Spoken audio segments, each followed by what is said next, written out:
আসসালামু আলাইকুম। এই ইরান যুদ্ধ মানে মার্কিন ডোনাল্ড ট্রাম্প যে ইরানে হামলা করবে এবং দীর্ঘমেয়াদী হবে, সেটাই আজ থেকে শুনতে প্রায় 1 মাস তো হয়েই গেল। এখানে যদি যুদ্ধও লাগতো তাহলেও মনে হয় এইরকম মানুষ অপেক্ষা করতো না যে ইরানে দীর্ঘমেয়াদী অভিযানের প্রস্তুতি নিচ্ছে যুক্তরাষ্ট্র।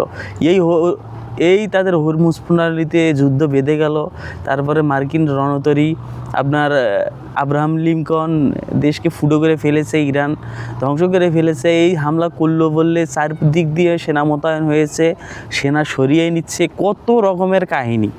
এই ডোনাল্ড ট্রাম্প পারেও বলে এর পাগলার একটা পড়েছে সারা বিশ্ব। এই পাগলামো কোনো দিন মনে হয় আর যাবে না, এই সরকারের মেয়াদ শেষ না হওয়া পর্যন্ত 2028 সালের শেষে।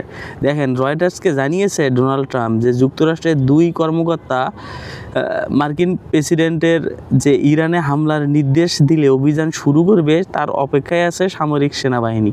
এর আগে বহুবার ইরানের বিরুদ্ধে সামরিক পদক্ষেপ নেওয়ার কথা জানিয়েছে ট্রাম্প। তবে হামলার আশঙ্কার মধ্যেই তেহরানের পারমাণবিক কর্মসূচি নিয়ে গত সপ্তাহে ওমানে মার্কিন ও ইরানি কূটনীতিকরা আলোচনা করেছে। তাতে কী হয়েছে? একজন কর্মকর্তা এখন জানিয়েছে যে ধারাবাহিকভাবে অভিযানে মার্কিন সেনাবাহিনী কেবল পারমাণবিক অবকাঠামো নয়, ইরানের রাষ্ট্রীয় আর নিরাপত্তা সংস্থাগুলোকে আঘাত হানতে পারে। তবে সুনির্দিষ্ট বিবরণ দিতে তারা অস্বীকৃতি জানিয়েছে। ইরানের বিরুদ্ধে যে একটা আপনার গভীর কূটনীতিক আর দীর্ঘমেয়াদী যে যুদ্ধের পরিকল্পনা করেছে ট্রাম্প, এটা তো সবাই জানে।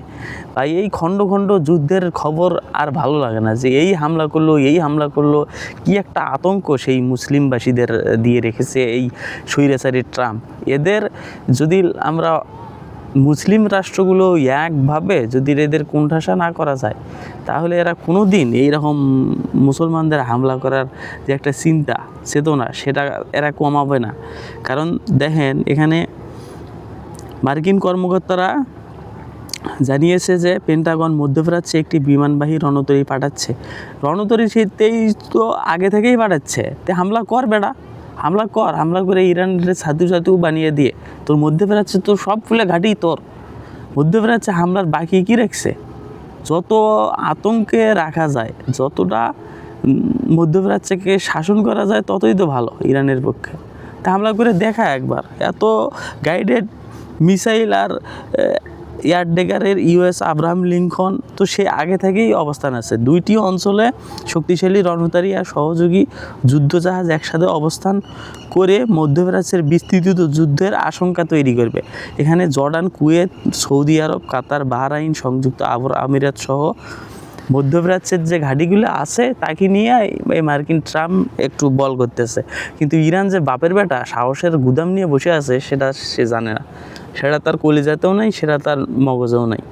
দেখেন, মধ্যপ্রাচ্যে যদি হামলা হয়, সেখানে অন্য দেশগুলো যদি আপনার হামলা নাও করে, ইরান কি চুপচাপ বসে থাকবে? ইরানের বহরে যে হাজার আপনার মিসাইল যোগ হয়েছে, হাজার যে সাপোর্টার আছে, হাজার যে আপনার যে নৌ বিমান ঘাঁটিগুলো রেডি আছে হামলার প্রতিহত করার জন্য, সেটা কি ডোনাল্ড ট্রাম্প খবর রেখেছে?